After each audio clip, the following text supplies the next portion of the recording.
Hello everybody, welcome back to another update review. In today's update we have just basically a couple more balance changes and another Charfade preview, much like the other update. So in today's update we have a really big change concerning the guns, how they do damage. For the longest time they improved with dex, and they found that it's basically too powerful of a stat compared to strength, so they reverted it back to improving it with strength instead of dex. I'm looking forward to that because that's going to encourage quite a bit of different builds. And then Field Medic actually got a bit of a nerf. He improves with every 2.5 support, improves with 0.1 levels over 20. What this means is that heal actually improves with support now rather than just having a set. So this might encourage quite a bit of support builds. So Bounty Hunters increase the base cost by 10. Right, so Stun Grenades now improves with 0.4 dex instead of 0.45. It's going to be a little bit better. So Shadow Arts, I didn't think this was needed, so removed damage reduction aspect as it was viewed to be too strong. Damage reduction on Shadow Arts on Cyber Hunter and Bounty Hunter was quite OP, so I'm glad they removed that. Blood Commander increased life steal to 80% from 70. That's pretty darn good for 4 turns. Tactical Mercenary, thank God they listened to me. Frenzy is now 0 energy. I think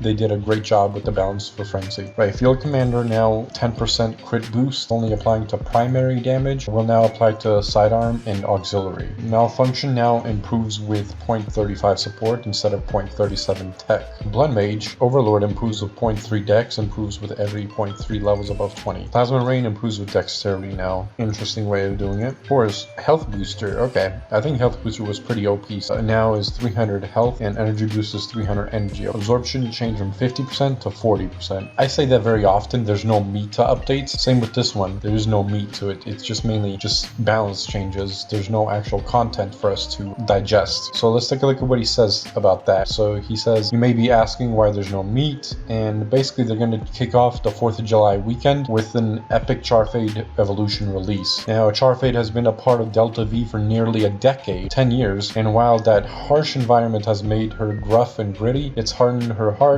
towards sparse wildlife remaining on her adopted planet. Join us next week for a new achievement, new bosses, new weapons, new armors, and all the burgers you can eat. Definitely look forward to next week, everyone. It's going to be the 4th of July weekend. We're going to get maybe a new achievement, maybe. That's pretty much it. There wasn't too much to cover in this update. It's mainly just balance changes.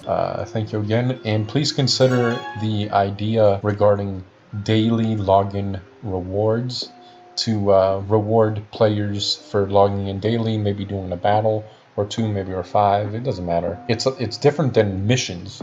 Now, missions just give you like an arcade token or 100 credits, but this one, I feel like it should give you some type of reward regarding Varium. And now, if you think about it, it doesn't have to be a lot of Varium, but just, enough, because there's a lot of cores that are introduced that are Varium, right? Regular players that don't use Varium, they kind of feel like it's really stacked against them. It doesn't have to be a lot, but, it should be a good amount, maybe like 50 or 100, some amount. Thank you very much, everyone, for watching, and have a good one.